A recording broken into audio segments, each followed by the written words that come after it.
Okay, thank you everyone for coming. We have a very distinguished guest here today, Ruzenou Bajcsy, Professor Ruzenou Bajcsy, a lifetime of courage, experienced the legend of artificial intelligence and robotics.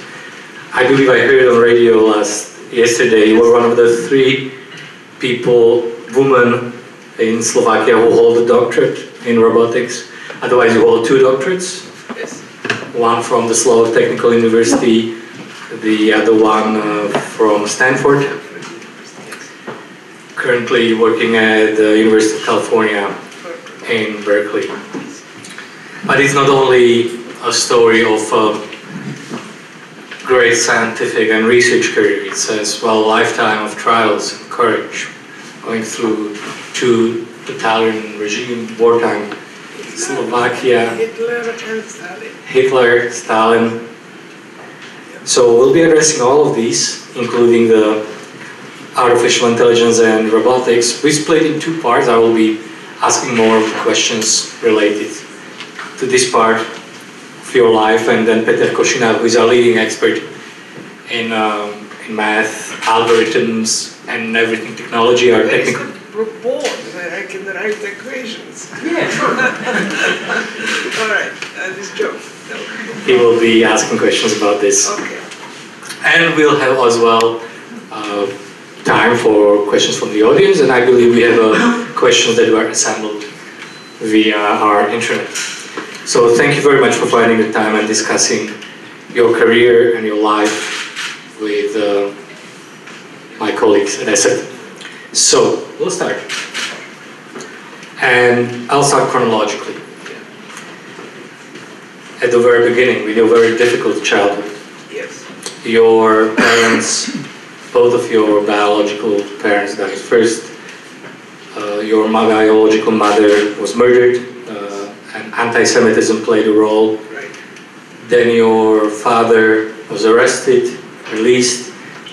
Then he was sent to concentration camp with your... No. He was just put in the jail.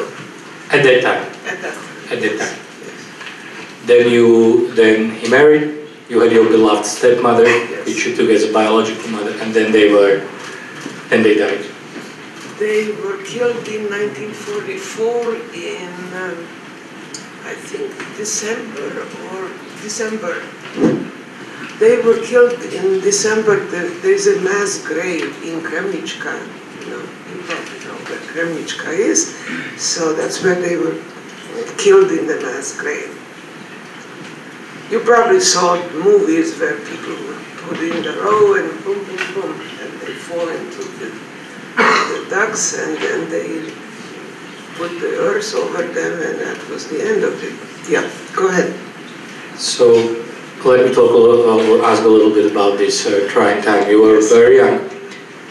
So how is it even humanly possible you survived all of these atrocities? Where did you find the courage and the will in all of this situation during the Holocaust, during the war, and you still kept going?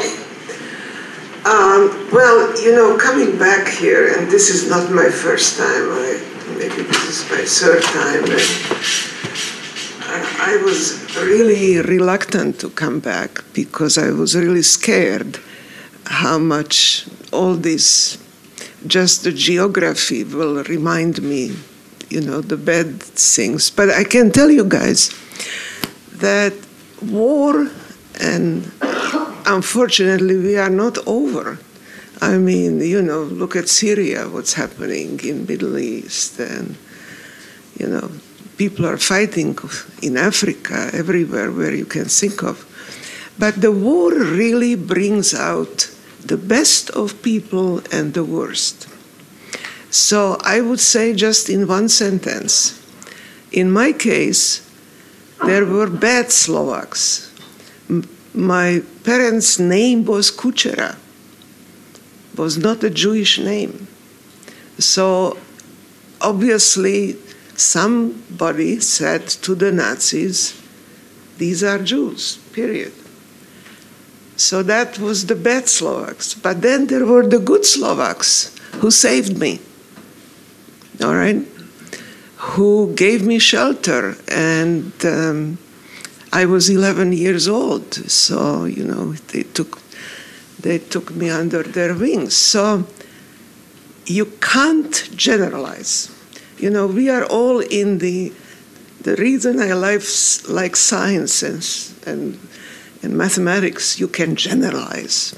We know generalization doesn't work always, it's with some tolerance, plus or minus epsilon, but nevertheless you have this comfort, it covers a broad spectrum. People, you can't generalize, we are all different. And as I said, these extreme situations that dictatorship creates, and this is the scary part today, that many of the dictators, you cannot say that they are like Hitler or like Stalin. God forbid that they would do those kind of atrocities. But dictatorship is dangerous in a sense that it gives an absolute power. There are no checks and balances. And so then these people can moment do some stupid things that we have no control over. So the moral is people are different, and we have to understand that and respect it, and that's why I'm here. You can't generalize. Oh, look what these people did. Look at the concentration camps. Well, actually, Slovakia didn't have concentration camps. It was more efficient. They just killed them. The concentration camps were in Germany and Poland. But you can't generalize. And certainly the new generation, maybe the reason to talk about it is just to make you aware, guys, that when you are voting, bear this in mind, give the democracy a chance. It's messy. It doesn't give you the security as, the dictators, they make a deal with you. I will take care of you from birth to death in a minimum way. And in turn, you shut up. Okay? That's the deal what the dictators make. On the other hand, democracy is messy. You have, the far left, you have the far right. I would hope that majority of us are somewhere in the center. But, it's also depends on the local circumstances, education. So bear all this in mind when you vote. You have next year voting. We have 2 in America, believe me. And many of us worry. And I will not tell you why, but you read the papers just as much as I do. Yeah, I think everyone knows. And here we'll be talking about the education as well. We have some questions about the education. But I will still return to your life story and a different kind of dictatorship. Yes. So after the war, you were looking for your family. You went to Budapest. There you were. No. I didn't go to Budapest. Mm-hmm.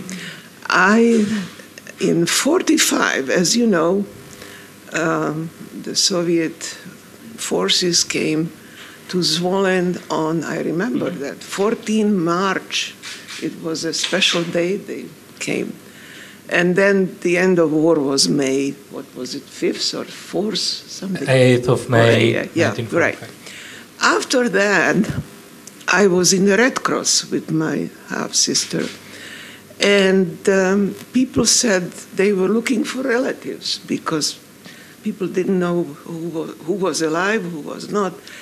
And so I put in the newspaper a kind of advertisement that we are 2 Kuchera girls alive, blah, blah, blah, and we are looking for relatives.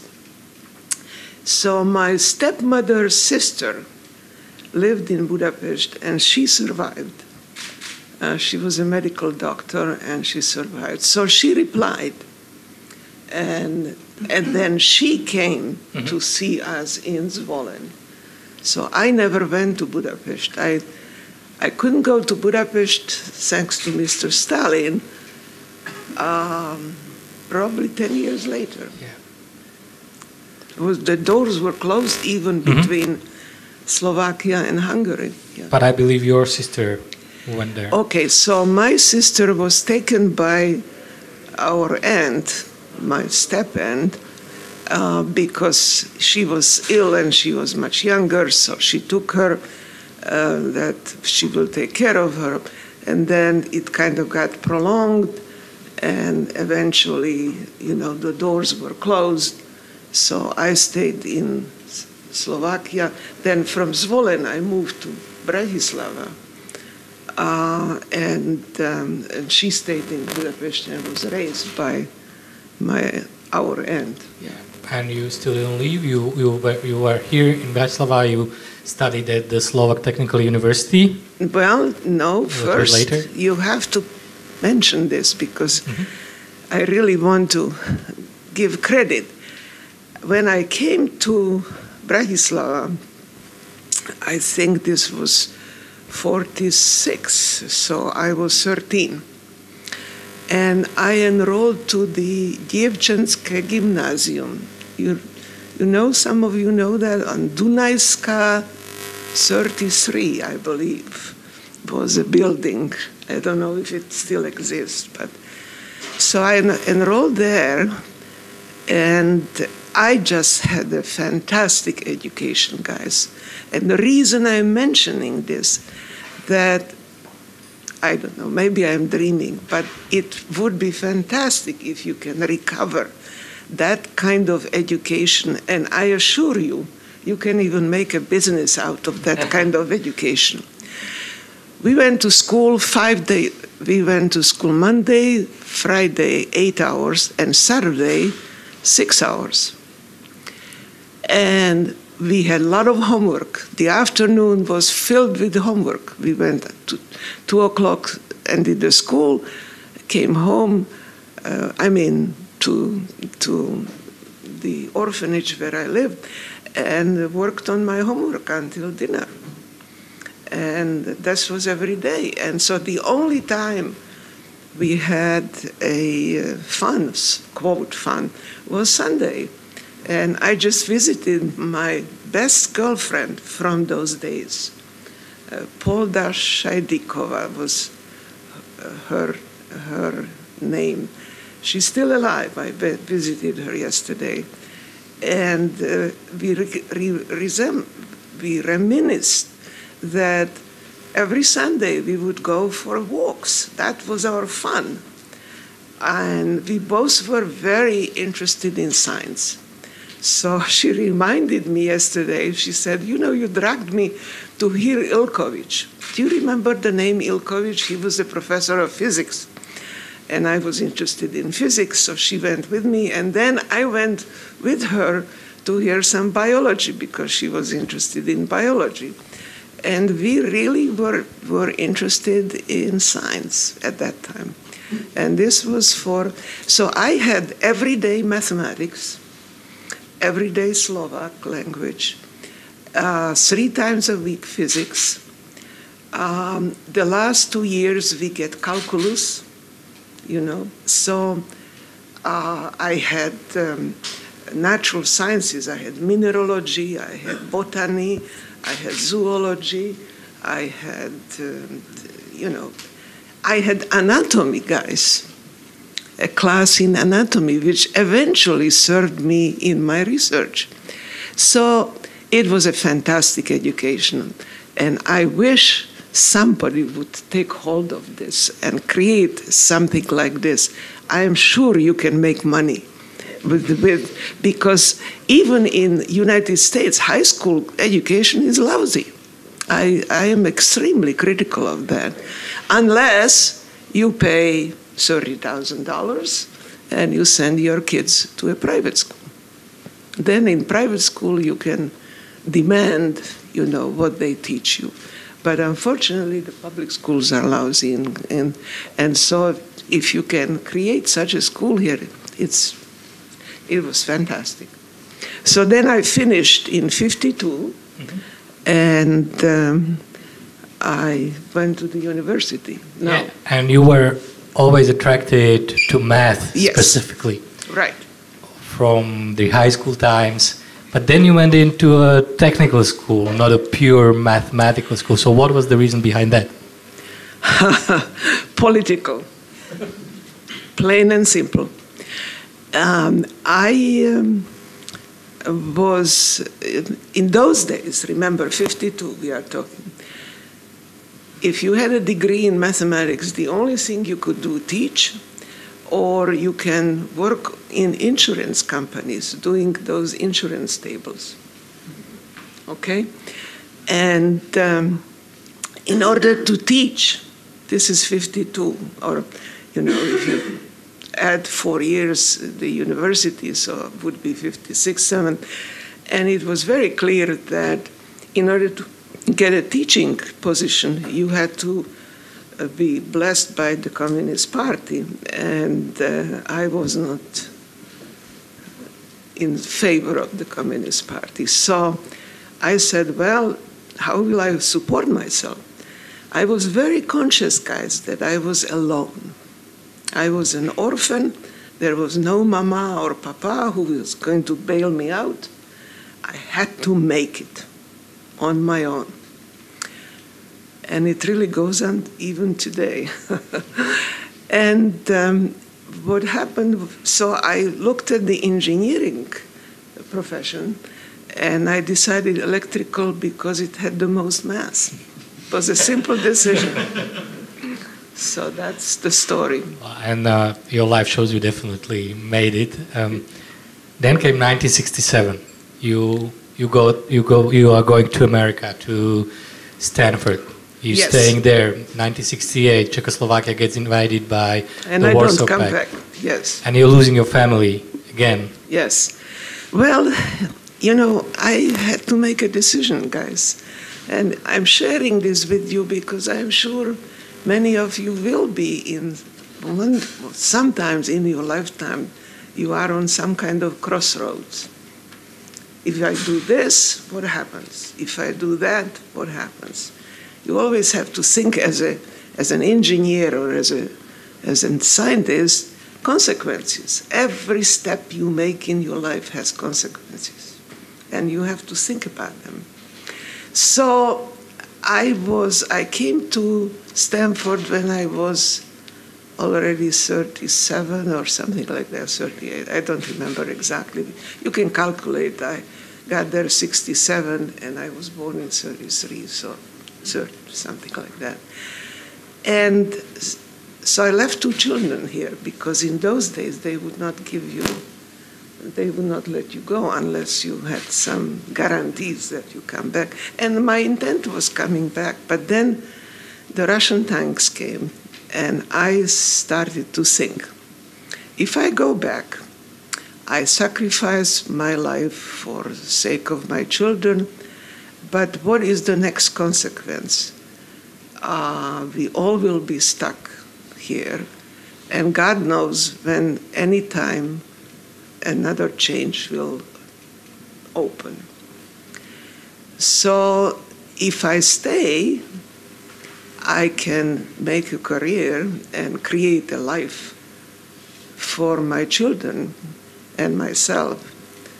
And but in the meantime, I will be separated from my children.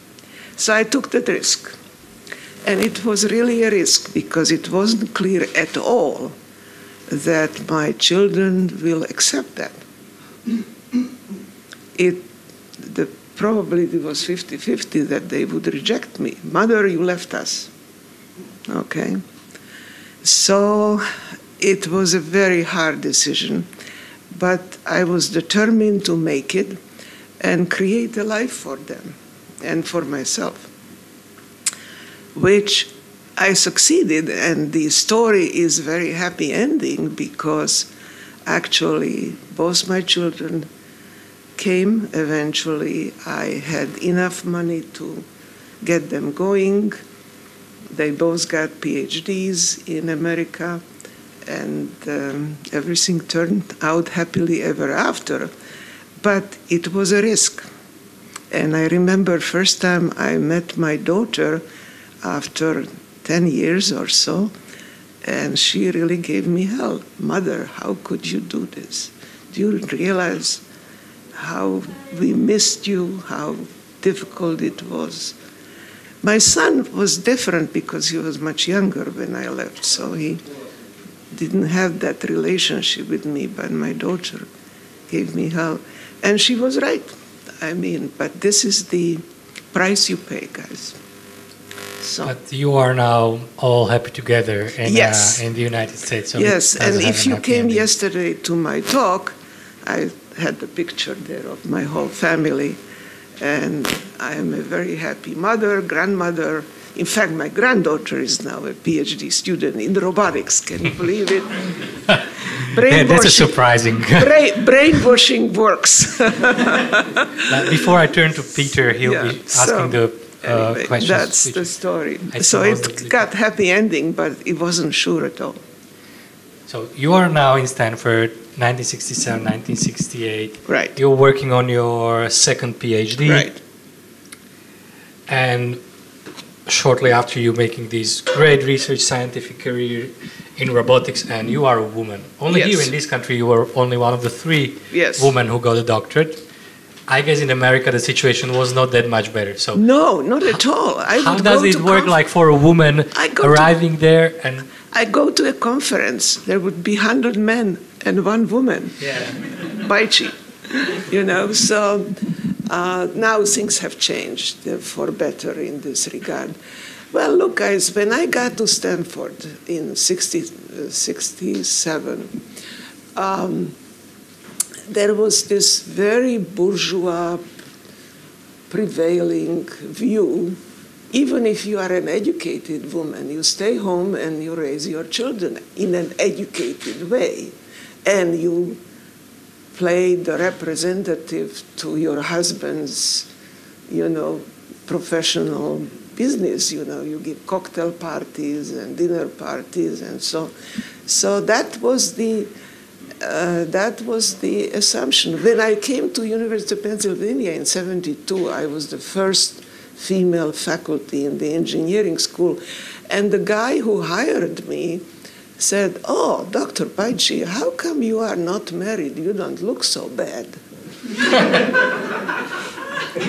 I still have 2 hands only and 2 eyes, and so. So, there were these terrible prejudices that, women cannot do things. Well, in this country, when I finished my degree in the Slovak Technical University, for again stupid political reasons, I couldn't stay at the university, so I got a job at Tesla, and at the Czechoslovakian Tesla. Yeah, Tesla here, and I was in this design lab or whatever you want to call. Anyway, I was the only woman, and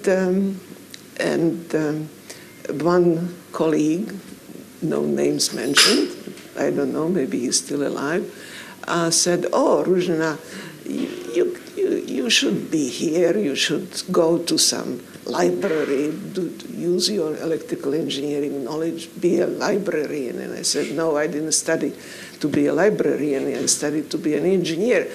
And he said, "Oh, you cannot be, because you will get pregnant and you will miss, 3 months or 6 months."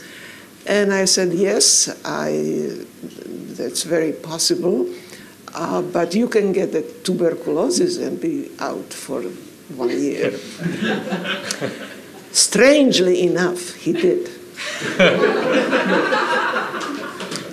I didn't wish it to him, and I don't wish that anywhere, but he spent 1 year in high Tatras to recovering. And at that time, it was quite common illness, as to be said. Yes, it was quite common. So, these inner prejudices of ladies who are here, congratulate, stick it out. Life is not easy, but push ahead. Yeah. So, Branyo has been discussing very interesting topics of how your life went, and you actually touched some of the subjects that I was going to ask about. Right. And it's the subject is quite close to my heart as well, and that's the education. So, first of all, like possibly the question is, since you mentioned that you were studying math initially, but went towards the engineering part for different reasons. If you had the choice, would you go for the pure math, like if it was something that was not political? No. Okay. Well, you know, I choose electrical engineering for political reasons, but I kind of question myself. Because I watched, you know, at that time there were some very good mathematicians in the Slovak technical Mišík, Kluvanek, do you remember names? And also I took classes with Schwartz. He just mentioned it silently. Right. That's the third one. So he had a big voice and said, "Theorem number 1." You know, this was at 7 o'clock in the morning, mind you. You know, so to wake us up and all that. Okay, so here is something that I realized later on about myself. I could do, you know, pure math, but I don't think I enjoyed it. So I think if I would have gone the math route, then I would have gone to applied math. I really like to somehow. So in some ways, computer science started as an applied mathematics, as you know, numerical analysis, and then later on, you know, the structures, the discrete part came into that. But I like to somehow connect the math. So robotics is a wonderful subject for me because it really connects. You know, I can write these control equations, you know, kinematics. You know, I like to, you know, look at my hand and predict where my end will be if I have a degree here and degree here and degree here. So, you know, I like that kind of mathematics. Yeah, go ahead.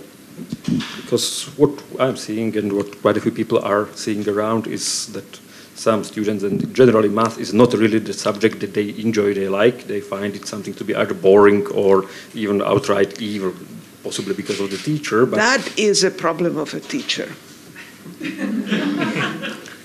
Being one of them, yeah. I really think that it behooves us.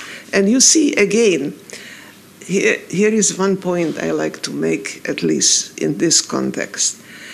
If, you know, on one hand, I am all for free education, and you guys have free education. On the other hand, the free education,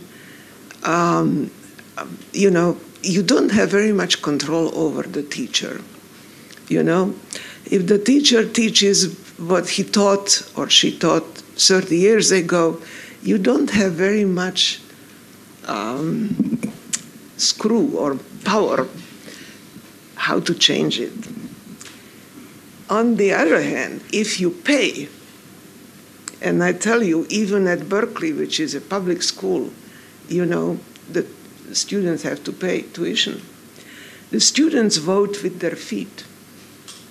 You know, if they don't like what you are doing, they walk out and wait for another teacher or give a, you know, there is always a review of your course, and they say, and these reviews are anonymous, so nobody worries about any retribution. And they say, you know, the lectures are useless. We enjoy the labs, but Bajcsy is outdated or whatever, you know. So they keep you on your toe. They really keep you on the toe. So in some ways, you are forced by this capitalistic way of approaching education to really be attractive. Now, be careful on that, because sometimes, you know, it could lead also watering down the subjects in order to please 100 students, okay?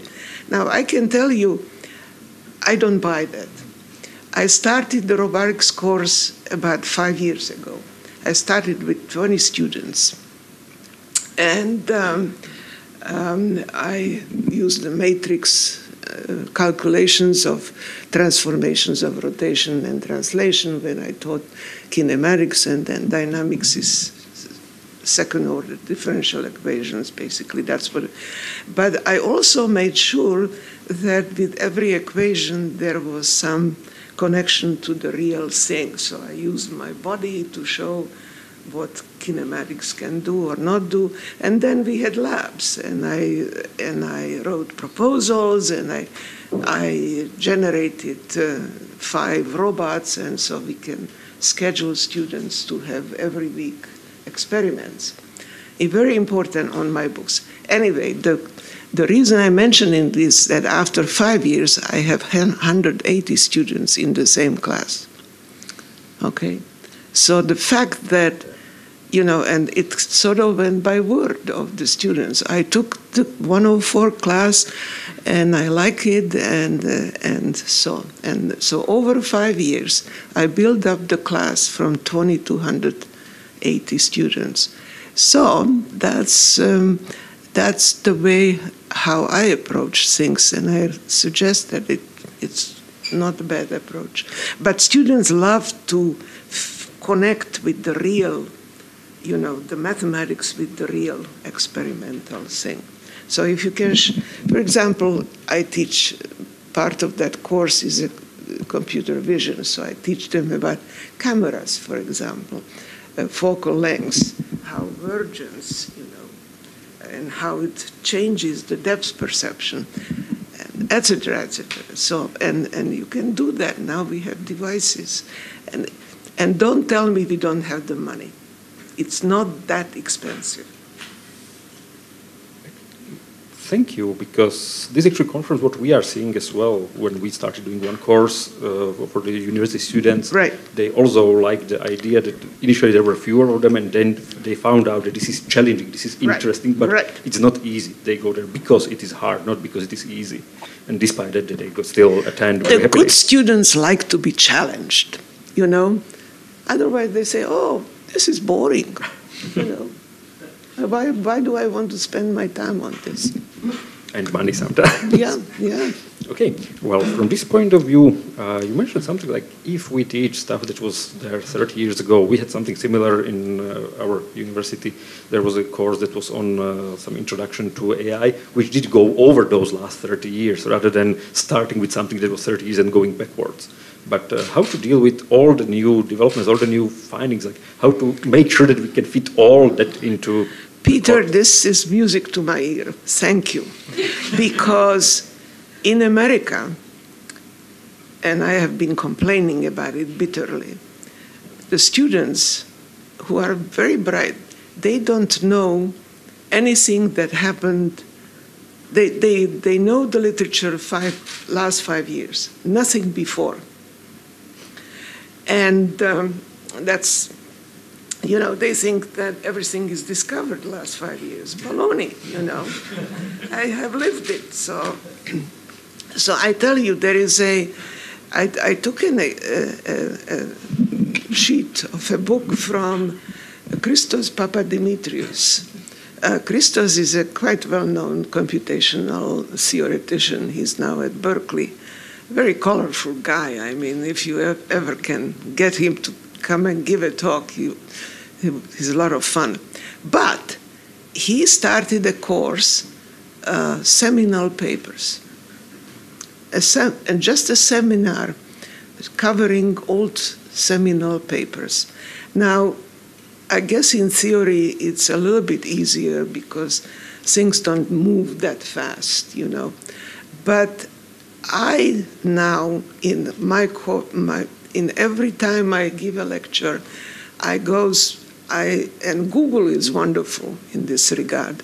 You can really look at the history, and I go through some important things that happen, and especially in the theory of mechanics, for example, you go back to Bernoulli, or you look at the thermodynamics, and you, of course, Mr. Newton is top of my list, right?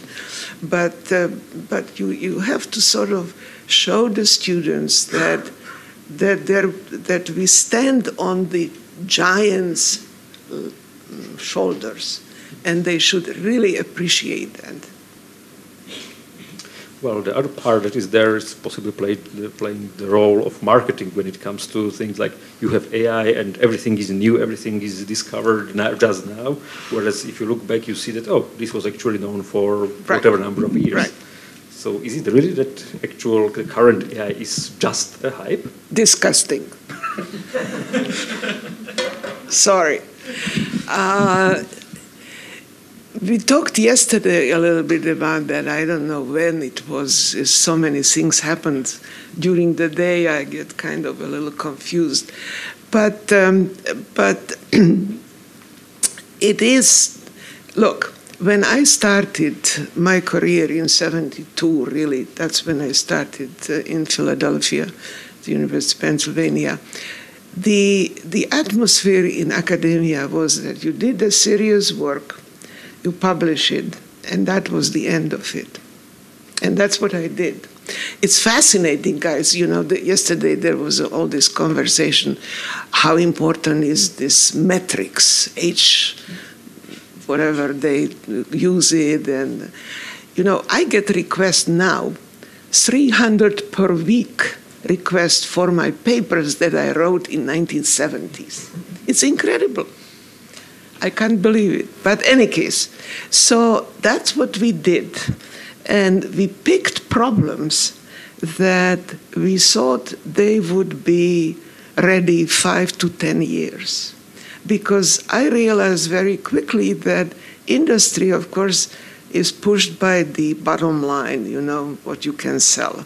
So industry is interested in the result that they can really use in 3 years. But academia has that luxury that it is not pressured by these financial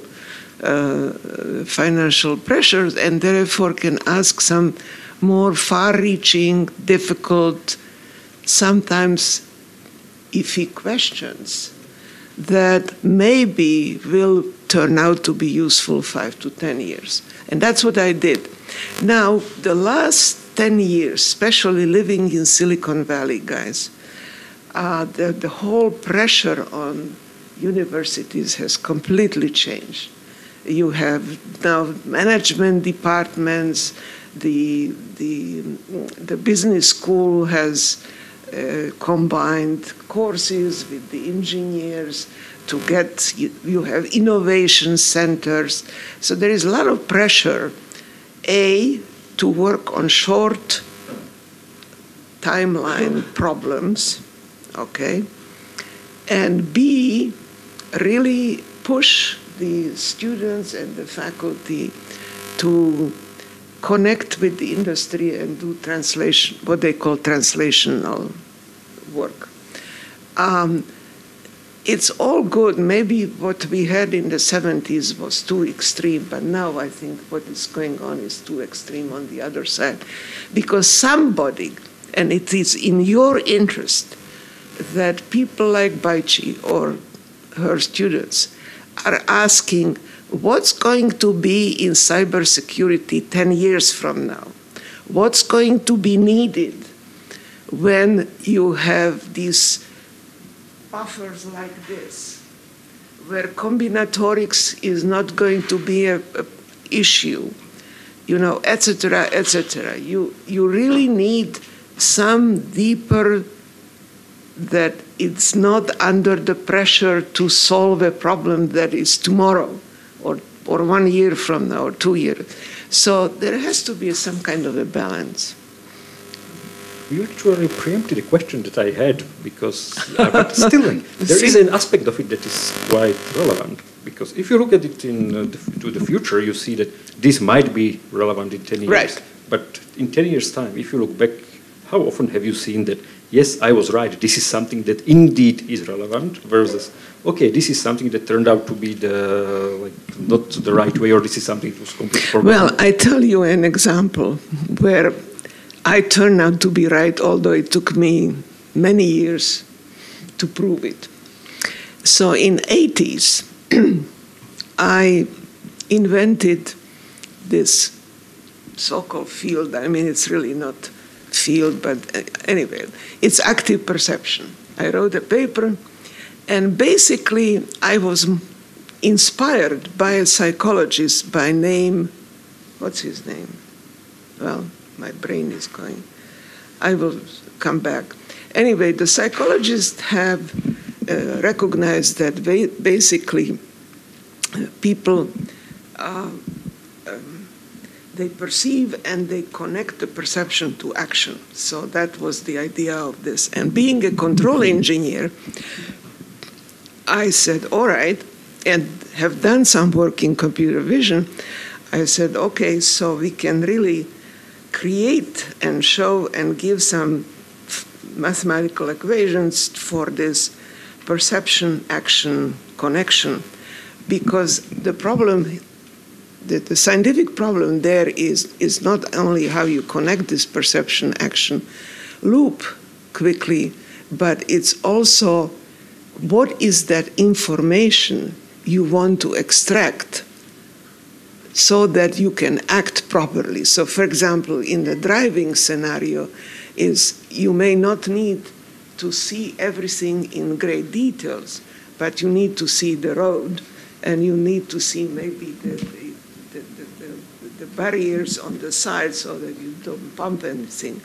So that is so it is the information theoretic basis on how much information and where you should be looking. So in other words, in scientific language, how you connect the measurement with control. That's really the perception action. All right, so I built a system and showed, and took me 3 years to get it published. We published it. And then, the field went on to something else. The paper was published, I think, 84 or 85. In the meantime, so now we have 2019 is a big hit. Active perception, all the big shots are talking about it. And in fact, I got an invitation. Ruzenou, can you come and give us a historical perspective, because active perception is now the focus of our interest. So, but can you tell us how you got the idea? So, you never know which of your crazy ideas, will be 20 years later. You know what I mean? But you do need among yourself few people who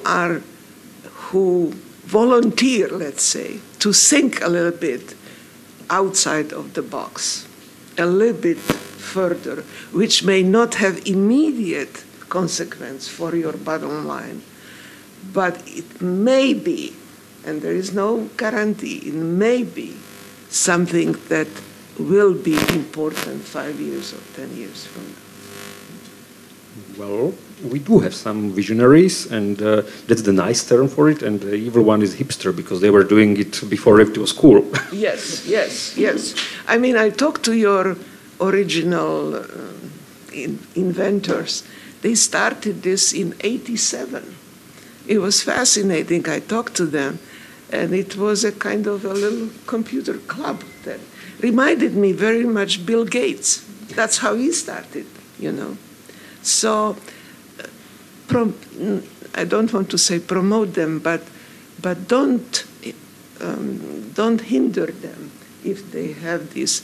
So, for example, I give you an example, and I talked to your boss on that, quantum computing and quantum encryption, all right? Does it have any future for your business? And if so, in which form? And so there's still a lot of debate. Quantum computers, will they be needed for quantum encryption? Do you see what I'm saying? So, those are just few ideas I'm throwing out. Well, you have mentioned self-driving cars or basically the navigation and so on, which actually brings the usual question from everybody. So shall we be worried about these automated machines killing us? Yes. Good. That came from me, that came from everybody else, like the people who were suggesting this question is the most common one.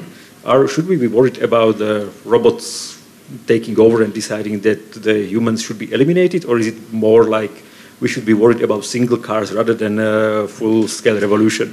Well, I don't want to use the word worried, but I think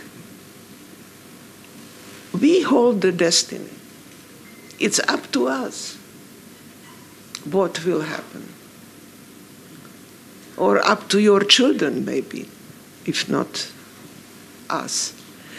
Point is that I have a view that machines should be helping us, should be a counterpart, because otherwise, what's the purpose to have humans around?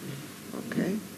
So if you take the axiom that humans are to stay here, then you should ask yourself, what kind of environment I want to create so that the humans are better off today than they were before. So I think that should be the function of technology. Now, in the 18th, 19th century, it was more the mechanical parts that caused some help, you know. I mean, look, I remember that in Slovakian agriculture, for example, these women were, you know, bending and digging with hands and all the rest. My grandmother did that. And today you have tractors and you have machines to do all that heavy work. That's the result of the energy revolution, okay? So we have now this computational revolution which really can facilitate certain intellectual tasks. And that is the scary part, because we were always used to replacing the mechanical parts, you know, helping you to lift. You have these cranes, you know, that can lift things heavy and so forth. But the computer brings a very different dimension. Yet we should be thinking about the utility of these computers to help the drudgery of going through a lot of data and searching and browsing and so. Those are all useful mechanized activities, all right? I can give you a lot of examples in healthcare, going through all the diagnostic sheets and so forth. Now, in terms of your context, what you guys are doing, you know, the security of these files and how you manipulate them, and you know, it's extremely important, because the consequences, if you don't do things right, the consequences could be fatal. That's dealing with data. On the other hand, you know, having these autonomous systems that interact with the physical environment, that's even worse.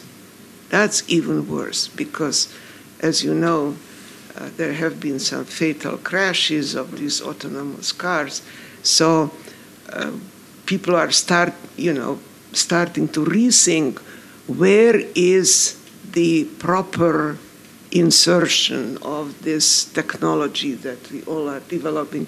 And I was very impressed. You guys have cars with all these cameras that can tell you what's, you know, that's very useful, especially for older people like myself. You know, that's very useful. So technology can help. I don't believe it should replace. Yeah, and I think this is a really important idea, what you said. That's why I'm wearing this T-shirt, Be More Human. Yes. We should not ever forget about this. Yeah, yesterday I concluded my regard is my statement, and this will be the last thing I will say. I don't believe that we understand how we can create an empathy in a machine. And the question is, would you really want to? Think about Alexis, the program Alexis. Would you like her to say, I love you? And would you believe it? That's very true. Okay. Well, another thing, we were talking about the education, and you got some world-class education, did some world-class research you couldn't ever have done in Czechoslovakia. Yes. And there's lots of discussion here in this country. So the younger people do return. Worries about the brain drain. Yes, the most intelligent. I hear that all the time. And both, by the way, in Prague as well. Yeah. But honestly, you left to proceed with the research career that you couldn't ever do it here. And can the young people do it here?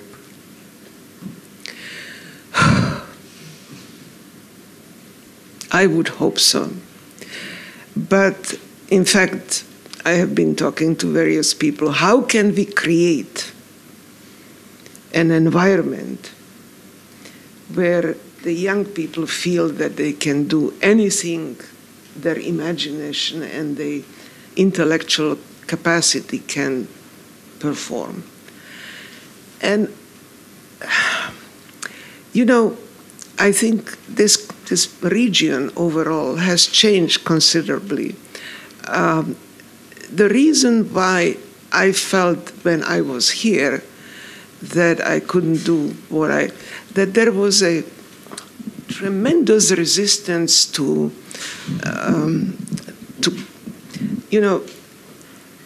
in the 50s when I was a student, there was this idea that you march following your elders, and you don't step to the right, you don't step to the left. And I was a rebel, and that got me into trouble, of course, but that's where the creativity comes. Now, I notice that you guys are very different now. My children's generation, which you are, really, I have a daughter who is 62, so I think I can say that you are. You recognize that you have to give much more freedom to your children, my grandchildren, so that they can dream about unthinkable. That wasn't here. And that is what America enabled me, I came to Stanford where you can really think about, we were terribly naive, no question about it, but everything was possible. And nobody said, oh, you are a fool, It was none of these barriers. In this country, in the 50s when I was here, it was this very much, you march and you don't step out of the line. And of course, the communists supported that because that was, you march according to the rhyme of the Communist Party. So today, the situation is very different, and I really believe that because of that, you can create environment. And, people talk about, oh, we don't have the money, we don't have this, we don't have that. This information technology doesn't take too much money. It takes this. It takes brains. It doesn't, you all have computers. What do you need? What else do you need? You need computers and you need your brain and you need your creativity. You have Google, which I didn't have, which gives you access to a worldwide encyclopedia. So anything that anybody is doing anywhere, you can find out. All right? I didn't have that luxury. When I came to Stanford, I was crying. First day, I was crying in '67 when I got to the bookstore, and I saw on the same shelf the Bible, the Quran, and Marxism-Leninism. That to me was an expression of freedom, which I didn't have here. Yeah. And now you have that. So cherish it, nurture it, and build on it. Yeah. But we have Facebook as well, so I don't know how that goes to an equation. But avoid it. Yeah. I don't want to monopolize this debate, so I think we have 30 minutes, so maybe some audience questions. Sure. And those which were submitted via our intranet.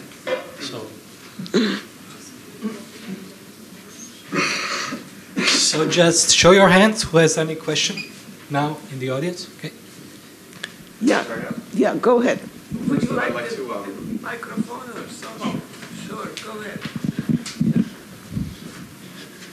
First off, I'd like to thank you for sharing with us the story, and it's really inspiring. So thank you for coming. I have a do something. maybe a tricky question on my part for you would be if you at any point in time stop yourself to think or found yourself having this internal clash of the robotics or any advancement, huge advancement in technology would most likely first be applied in warfare. And we started out talking about warfare. If you at any point in time in your career were in two minds about should I continue in this field, knowing that it most likely the advancement would go to enhance warfare in the first place.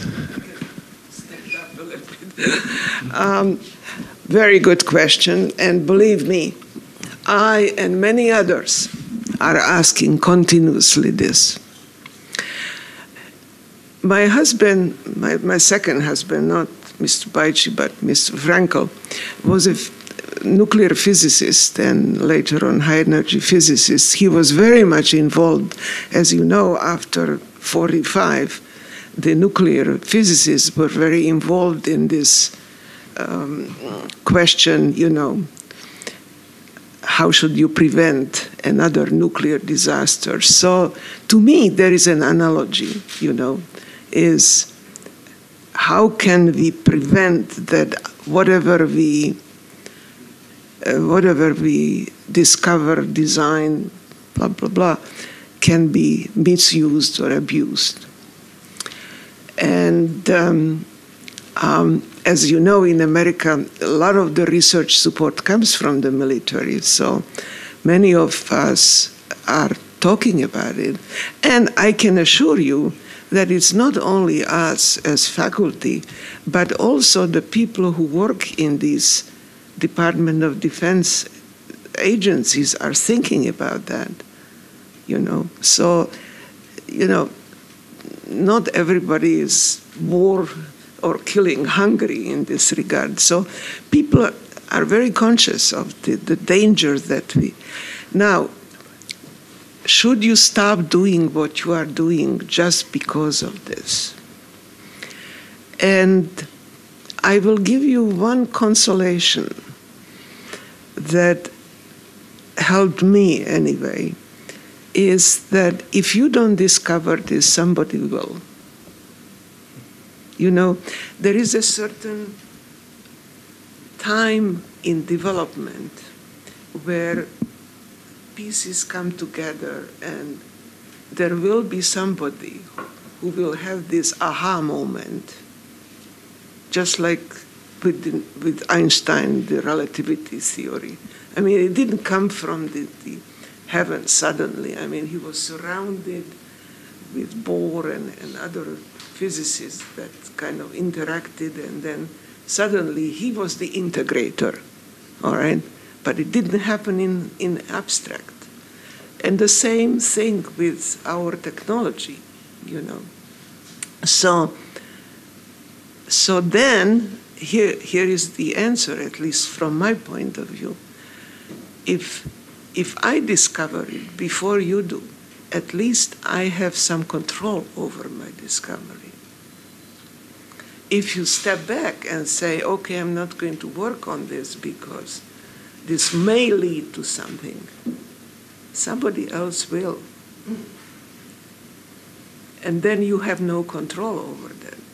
So you rather be inside and have control than let it be uncontrolled. You see what I'm saying? But it's a hard decision, and believe me, all the biologists who deal with all these germs and all that, deal with this problem, and we discussed this. In fact, not a long time ago, Stuart Russell had a big article about this in New York Times, out of all things. So it's not that we are oblivious to the dangers, but just as you guys are doing this cybersecurity stuff, we also need to think about some protections. It's not easy. Another question from the audience? Yeah, go ahead. What do you consider the biggest achievement of your life and why? My students. I am very proud of, I have students all over the world, and they do good work, and I am very proud of them. Yeah. We'll check the questions that we received over. Of course, my children, which include. That doesn't count. It was already students. So this one came in from submitted in the internet. ESET Science Award is about promoting science and attracting people to do it. Mm-hmm. But don't you think there are enough people in academia? Isn't it just exploitation of graduate students and postdoctoral students with only 3% change for postdocs becoming a professor? Oh, say it again, the last sentence I didn't... With only 3% change for... I think it was supposed to be chance for postdocs becoming a professor, from postdoc to professor. Not too many. This is in Slovakia or in everywhere? Pardon me? This is in US statistics. This US statistics, the 3% of to become professors. That's possible. I don't know the statistics, but look, not everybody is suited to be a professor. I talked to my graduate students. You saw the pictures of them, and the other day Caroline said to me, Ruzenou, I'm really thinking, what should I do? I want to have children, and watching you work so hard, do you think I really can handle it as a faculty? And she's very good. She has some very nice results, and she's very good with people. So we had this kind of discussion, luckily for our field, as you are in and I am in, we have choices. So you don't have to be only in academia to really be creative. There are research institutes all over the world. I don't know what's happening here. And you still have this National Academy, which really a resemblance of the Soviet system, and I am not too thrilled about that. Seems to me that it's very useful to keeping you active in science and alert in science if you are forced to also teach a little bit. So some kind of a combination of, and a lot of the research labs in Silicon Valley, for example, have that. They have some courses at Berkeley or Stanford, and they work at the YM, which is a Google lab, And then Facebook has a lab, and Amazon has a lab, and so.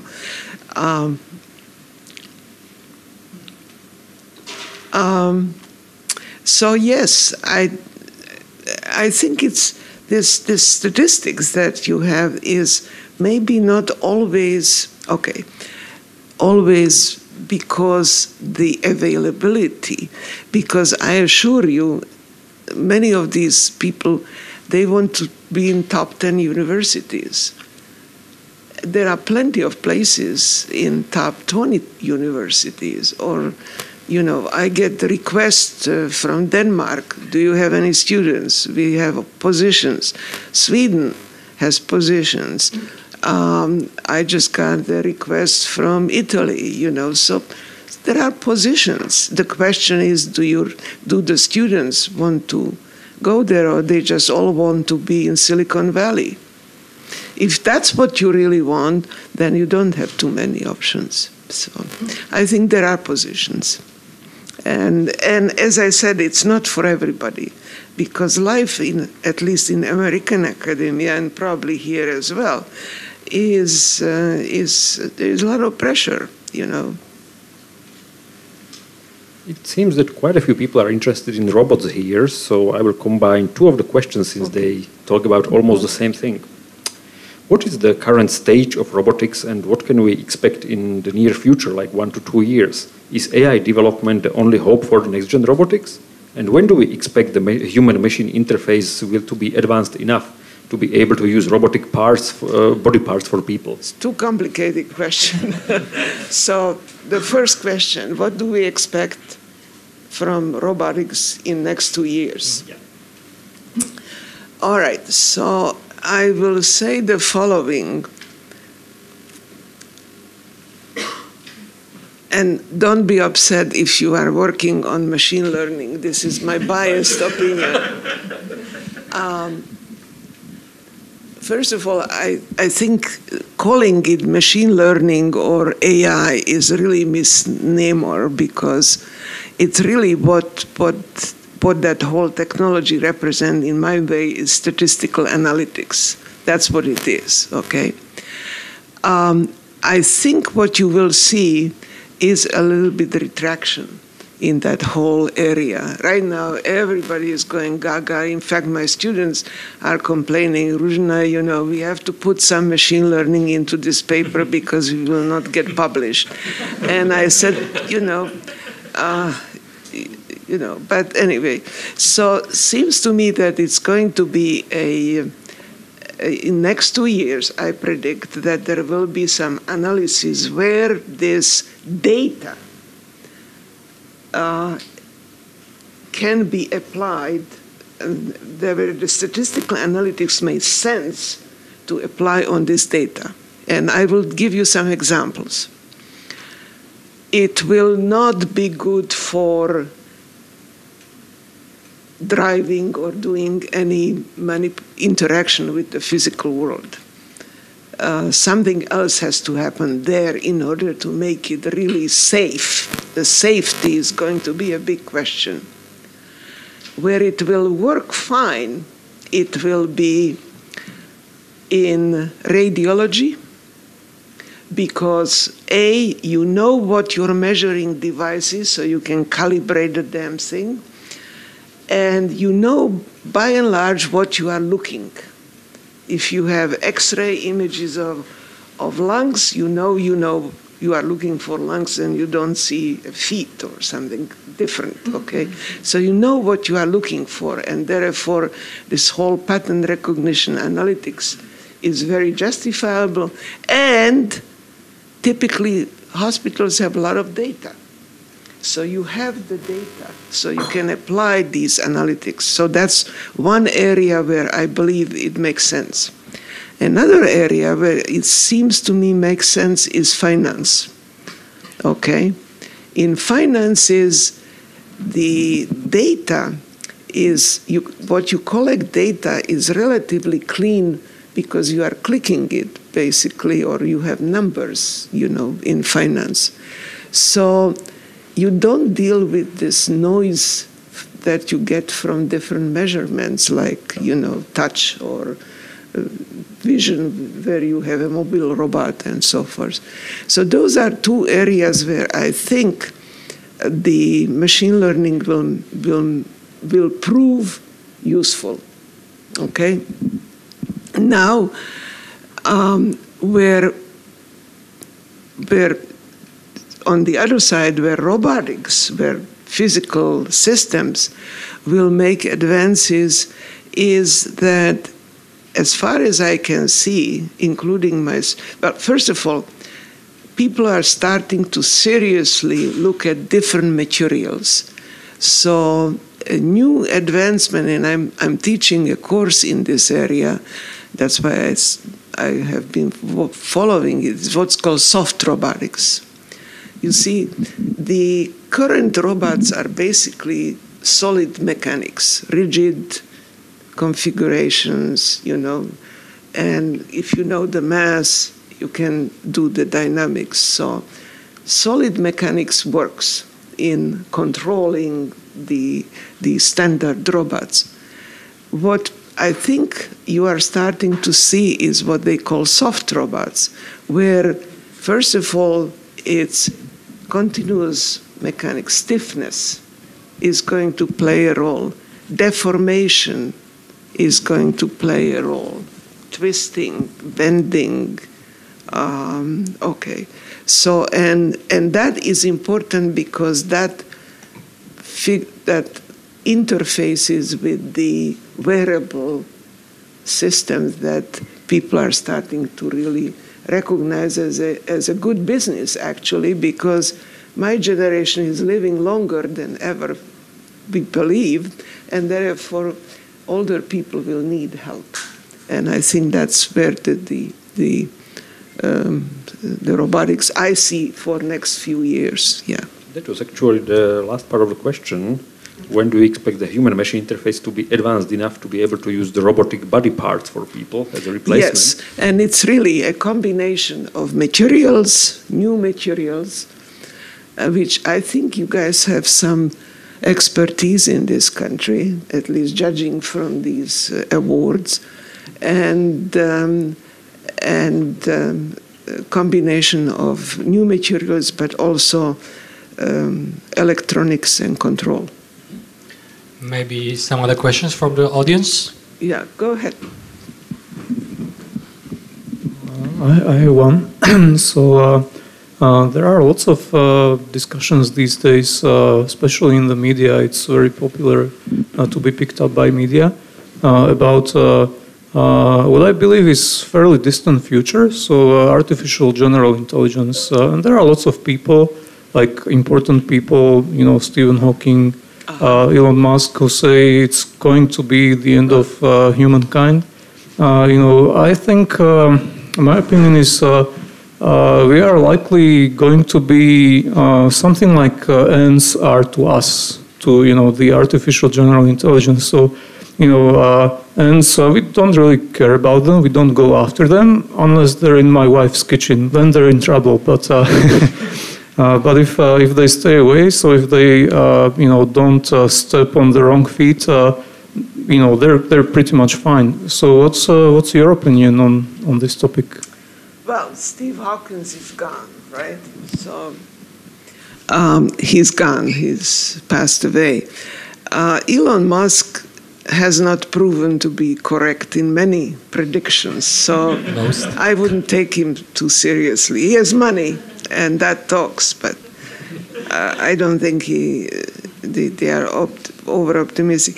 I think the answer to this is really what I said before, namely, what we should be striving for, and I think that many people are doing that, and I think it's a good business decision, is making technology helping people, whether it's in kitchen manipulation, household, or in healthcare for elderly or so forth. Seems to me it will be ethical and also good business because there will be users. Now, recently, I will tell you one thing which I didn't mention yet. Recently, I got challenged to get involved with this AI for manufacturing. And your technology is very appropriate there because, again, if a bad guy comes in and starts to mess around with the control systems in the manufacturing is in trouble. But anyway, there is a new program called Industry 4.0. Have you heard about it? Huh? What? Of course. Of course, good. So I got challenged to that, and doing a little bit my homework along those lines is it turns out that the AI or the information technology has very slowly penetrated to the manufacturing system. Partially, well, they have CAD/CAM, computer-aided design, but that designs only geometry. Doesn't design the kinematics, how much those pieces move and how sturdy they are, and certainly doesn't include the new materials. So I have been asked to think about, what the manufacturers are after is to have some system which can quickly tell them how to make a gizmo in the 1 month that the customer wants, because that's the competitive edge, okay? So the bottom line is that it really requires creating a large database of some primitives, and people are debating what these primitives should be. So if you are a mechanical engineer, you think about these lower pairs, the hinges and things that can translate or can rotate two parts, how you connect them, and what kind of material they are made and how heavy they are and so forth. So think about it that if you can create a database of these parts, whatever the clearly different manufacturing systems will require different primitives, but let's say for a robotic company, you want to create primitives that are flexibly recomputable with respect to geometry, materials, and kinematics. Then you can apply all your optimization techniques to find which of these parts would give you the cheaper or the lighter or easy to make, assemble object. Now, why it doesn't exist? And that's an interesting sociological question. And the answer I got was that companies have part of it, but they are all proprietary, so that nobody else can take advantage. And because they are proprietary, they are relatively small. So the database is small. So all the statistics that you can apply, that you need in these analytics, are not very applicable. So I have been challenged by the government in the US to think about having an open source data structure of this. But I am just struggling right now to learn what these parts can be. So for robots, I can imagine what these linkages could be. But I think I need to think about it a little bit more broader, like how to make a table like this. What should be the primitives for different objects? And I am not enough a mechanical engineer to know that, so I'm still grappling whatever I can. Did I answer your question? I think so. I have one related question to this, which is when do you think algorithms and computers might become self-conscious, so have their own agenda and sort of resemble human consciousness. Define the self-conscious. Define conscious, yes, that's the problem. And, I don't have a definition. If you give me the definition, I can answer. I mean, I don't have a definition myself, but the current approaches or algorithms which are used in what we call AI are kind of targeted at certain problems. And then if we teach the neural networks to do predictions, they even get better than humans. But they only. Which one get better than humans? The neural networks, which we teach to do some predictions. Those predictions, in many cases, are better than human sort of predictions. Why? You know why? I have some theories why. Okay. But that's an important question. You should know why, right? Yes, but those are like particular problems, right. Sort of narrow, focused problems. Okay. But we humans, we don't really know what our purpose is. But we can create agendas. We can sort of look at different problems and we can invent things. So I guess the question is if computers will sometimes be able to sort of resemble humans. Whew. This is a... Like our Android, for example. Huh? Like our Android. You see the robot that ESET represents. It's almost everywhere. Which one? ESET has like a mascot, an Android. Okay. Well, my blood pressure just went up.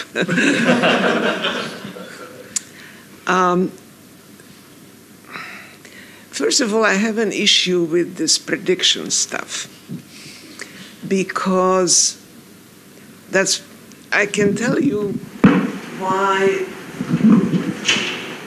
it appears that the neural net can predict better than you can, and I'll tell you why. Because the whole neural net works like this. Okay, good. So take, for example, data in some matrix formulation, all right? So what you are really doing is you say, I take a small window and I take a similarity measure and I look, is this guy closer to here or closer to here? And I create some weights that will represent how similar this is, all right? Now, in the next layer, I increase this window, and I do the same thing. So, and so forth. And so, as you go higher, so in the old days, for example, in computer vision, we used orthogonal filters. Engineers love orthogonal filters because they are unique. There's no messing around. However, the fault of those filters, orthogonal, straight edges this way, that way, and so forth, will not capture your curvature, for example, okay? Or will not capture even a small object because the windows, they just, it's a local measure, but it's beautiful theoretically. Now, the convolutional network is capturing any similarity as you go on depending on the size of the window. The reason your algorithm will predict more because you as a human have been looking at some limited parts of the similarity function, okay? The stupid computer can do it all over with changing windows, and therefore has many more options than you as a human have considered. All right? Good. That's what machines are for, that they should be helping us to create a larger set of possibilities, and then you apply your optimization function where you look for the minimum or the maximum depending on what you are looking for, providing that you have only a nice quadratic surface, which is a big assumption because sometimes you have a lot of wiggles, but anyway, so that's why your machine prediction can do more, and it should, because you apply this machinery on that. Okay. So that's why you have to understand what the thing is doing. Now, that's all what it can do. Now, number one, the similarity function with convolution is assuming that they are linearly correlated. Well, in life, you might not have always linear relationships. You may have some polynomial, quadratic, whatever. Then you have to invent different similarity measure. Now, for curves, you have geodesics, so you can apply geodesic transformations. Computationally gets much more expensive, right? So you cannot really deal with all these possible combinations. So there are ways. But then, if you really go outside of that, then you have to consider what the methodology, the algorithm underneath can or cannot do. So that's my answer to your prediction. Now, furthermore, you can predict only what you have seen before. This has been always the curse of economists. Okay? You know, they will predict whatever. If there was a crash, you know, they can predict, given all these circumstances, there will be a crash or there won't be a crash.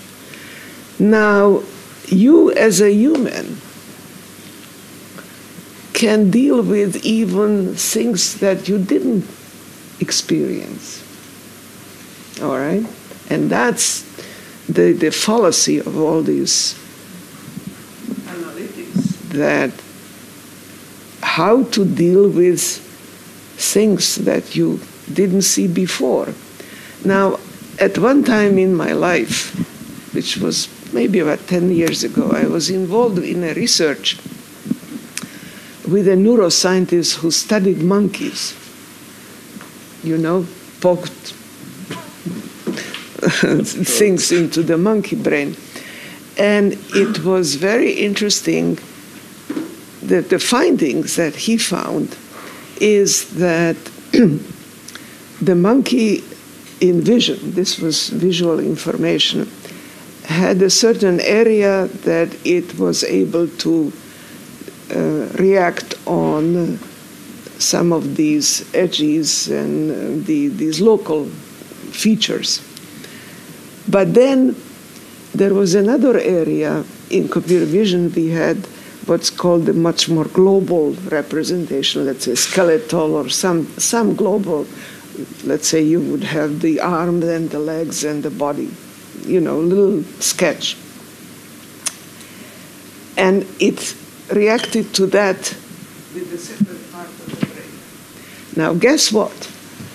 Then we did an experiment where we combined, where you needed to deal with a little bit of features, but also a little bit with the whole thing.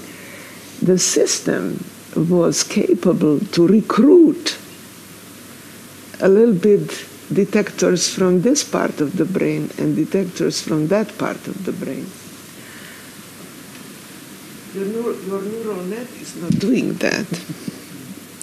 So the biological brain, and that's why it's interesting to study the brain, is that it's so flexible that even if you haven't seen something before, it's able to recruit neurons from other areas and bring it to that particular moment.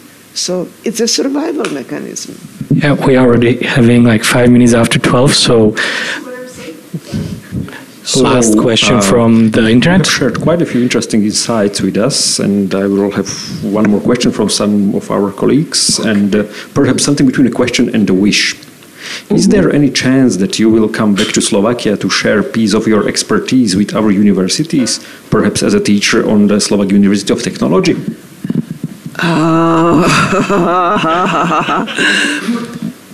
Thank you. That's very flattering to invite me. I have to be very honest. Look, I'm 86 years old, and I'm going to retire next July from my university, partly because I cannot stand in front of the black box or white box for 1.5 hours. You know, my legs are not.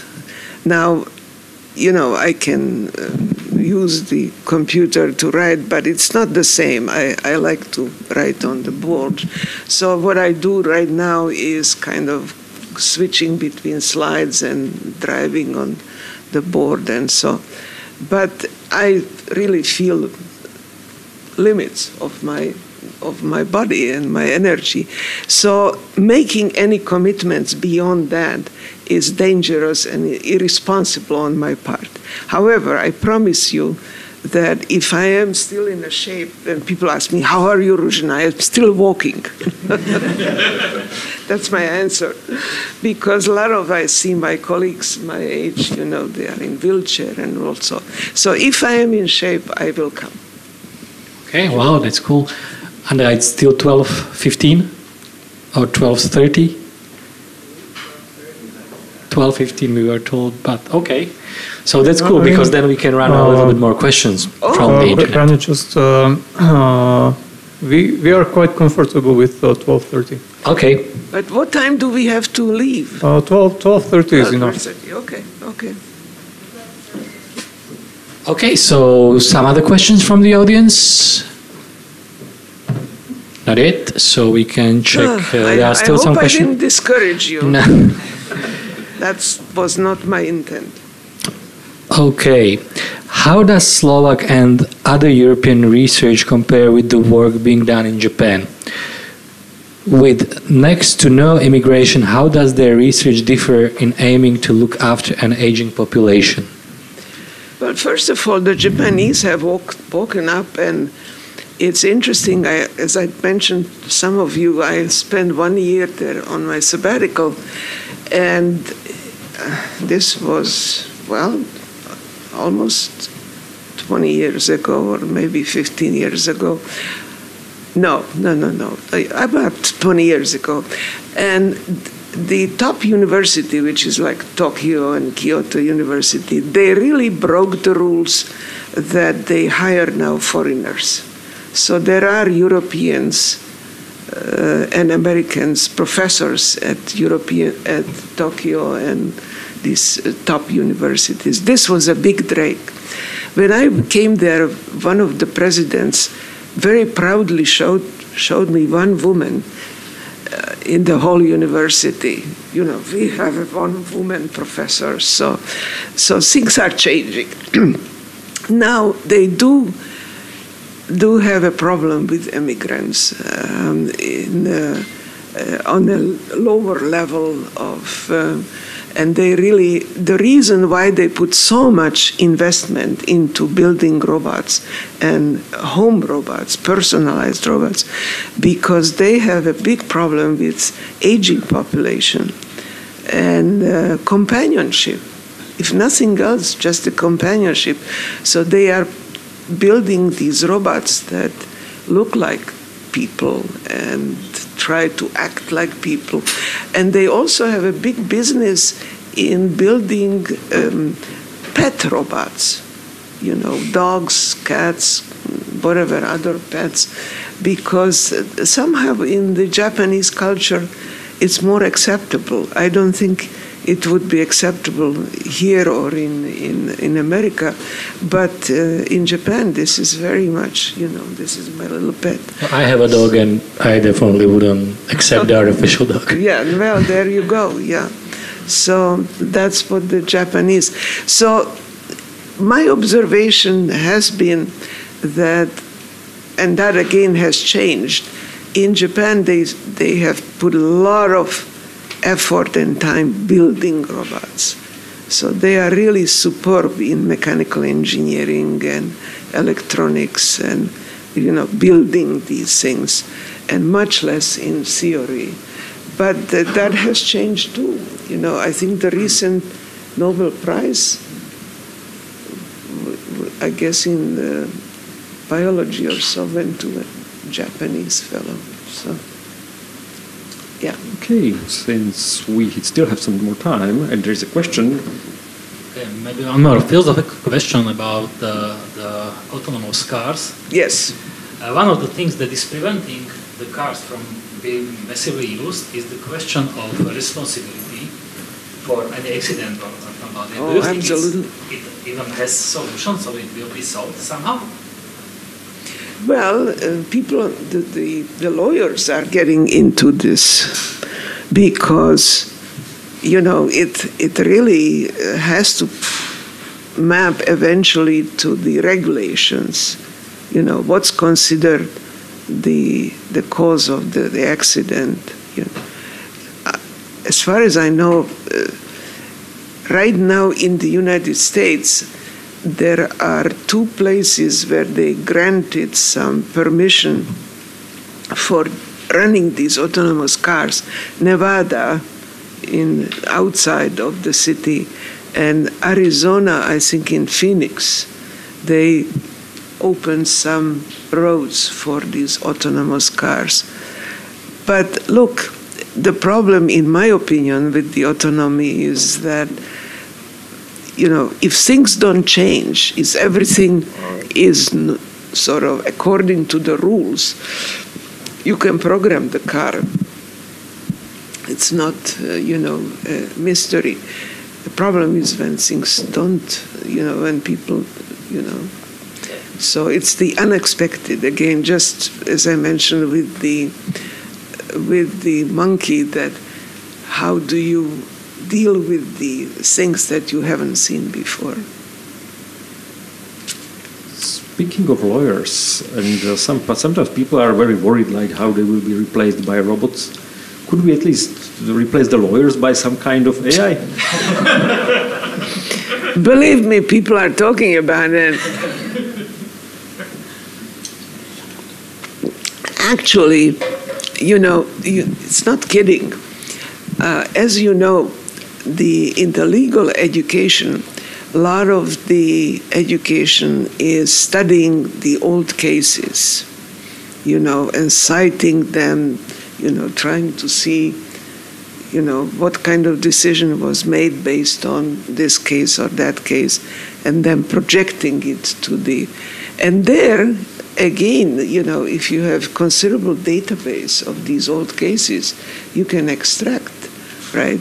And I believe that in the American law schools, at least, people are trying to do this, teach the students how to analyze these databases and using them. To me, again, the challenge there is, what if this is a new case and there is no previous past, what they call the previous or past case. So, but everybody is trying to use this technology as best. And again, your technology is critical, because what if the database get corrupted? I might have one more somewhat lighter question. People sometimes complain, like, when am I going to use this in real life whenever they are at school? So how much of the stuff that you have learned at school have you really used in your life? Well, my answer is you never know. You never know. I remember when I took like this... science, right? There's like research in science. You never know. I remember when I took that class in anatomy, I said, well, I'm not going to go to medical school. What do I need this? Well, here I am. I used it, I don't know, 20 or 30 years later. So you really never know. If nothing else, I think a kind of clear formulation of a problem. That's what mathematics and these technical fields teach you. Define, just like I was asking you, define the problem, the consciousness, how you define it. If you cannot define it, it's vague and you can philosophize, but you can't really make anything crisp. Mm-hmm. One final question that we received over the internet. I think, by the way, we covered the vast majority of those. We already spoke about the psychology and how it influenced your work. So the question is, it's how it influenced it, but is it still influencing your views in robotics and the artificial intelligence? Psychology? Yes. That's one thing that I think I sent this article to Maria, and I can send it to you as well. Last Saturday, in Wall Street Journal, there was an interesting article by, and you guys can go and find it on your Google again, by this woman Gopnik, Gopnik. What's her first name? I forget. And she's a cognitive psychologist. And she wrote an article about artificial learning and baby machines or something like that. It's about machines. It's in Wall Street Journal from last Saturday. And she argues that the current machine, and that's why I don't like to work even learning machines, because they are really, what we do now are really statistical analytics. But what she argues is that she studies infants, from birth to 2 years old or so. And she says that these babies, well, first of all, they use their 5 senses. They put things into their mouths. If you had children, you must have observed that. They use eyes, they use their hands. And she says that from far less data, they learn things about objects much quicker than the current technology is. So her argument is that we are far from understanding how learning as a process works, which I am happy that she said that, because I have colleagues who are very proud that they wrote a paper, How to Learn to Learn, And I look at them and I said, you really don't know how to learn. So, because what you really do is not learning, it's collecting information from the past. But some humans cannot learn. Huh? That some people never learn. Yes. So in this regard, machines are probably somewhat better so you to learn. have to be careful, what you are selling. Maybe It's one. really a salesmanship. One final question for today, and we heard your life story, about the life of trials and tremendous success. And tribulations. And so my questions would be for the future that you can give to the folks around here, many of them young people. Right. Are you a pessimist? Are you an optimist? So something courageous. I am a survivor, and survivors, by definition, are optimists. Because if you want to survive, you have to believe that things will be better tomorrow than were today. And what I've seen here, you better believe it. Things were terrible, and today what I see are fantastic. So just keep pushing. It will get even better. Don't give up. Thank you. Thank you.